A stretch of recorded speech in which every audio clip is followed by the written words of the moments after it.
ओम शांति। कलयुग में बिहारी जी का साक्षात्कार। वृंदावन में बिहार से एक परिवार आकर रहने लगा।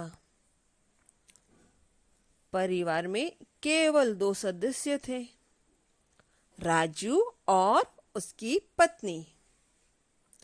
राजू वृंदावन में रिक्शा चलाकर अपना जीवन यापन करता था और रोज बिहारी जी की शयन आरती में जाता था। पर जिंदगी की भागम भाग में धीरे धीरे उसे बिहारी जी के दर्शन को सौभाग्य न मिलता।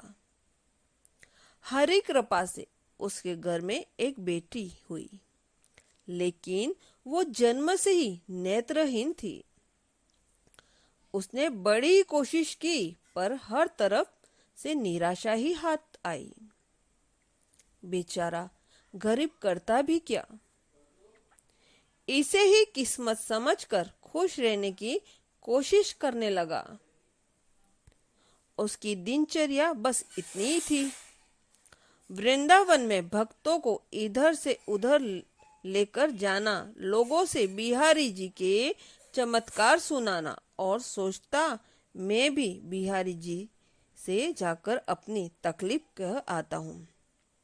फिर ये सोचकर चुप हो जाता, बिहारी जी के पास जाऊं और वो भी कुछ मांगने के लिए? नहीं, ये ठीक नहीं है। पर एक दिन पक्का मन करके बिहारी जी के मंदिर तक पहुंचा और देखा गोस्वामी जी बाहर आ रहे थे। उसने पुजारी से कहा, क्या मैं बिहारी जी के दर्शन कर सकता हूँ? पुजारी जी बोले, मंदिर तो बंद हो गया है, तुम कल आना। पुजारी जी बोले, क्या तुम मुझे घर तक छोड़ दोगे? राजू ने रोती आंखें को छुपाते हुए हाँ मैं सिर हिलाते हुए कह दिया। पुजारी जी रिक्शा पर बैठ गए और राजू से पूछा, बिहारी जी से क्या काम था? राजू ने कहा, बिहारी जी से अपनी बेटी के लिए आंखों की रोशनी मांगनी थी। वो बचपन से ही देख नहीं सकती। बातों बातों में पुजारी जी का घर कब आ गया पता ही नहीं चला। पर घर आकर राजू ने देखा, जो देखा सुना वो हैरान कर देने वाला था। घर आकर राजू ने देखा, अपनी बेटी दौड़ भाग कर आ रही थी।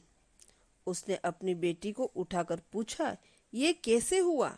बेटी बोली, पिताजी, आज एक लड़का मेरे पास आया और बोला, तुम राजू की बेटी हो। मैंने जैसे ही हाँ कहा, उसने अपने दोनों हाथ मेरी आंखों पर रख दिए। फिर मुझे सब कुछ दिखने लगा, पर वो लड़का मुझे कहीं नहीं दिखा। राजू भागते भागते पुजारी के घर पहुंचा, पर पुजारी जी बोले, मैं तो 2-3 दिन से बीमार हूँ। मैं तो 2 दिन से बिहारी जी के दर्शन के मंदिर में नहीं गया हूँ। वाह बिहारी जी, आपका चमत्कार वाह है। श्री कुंज बिहारी जी, हरिद्वार।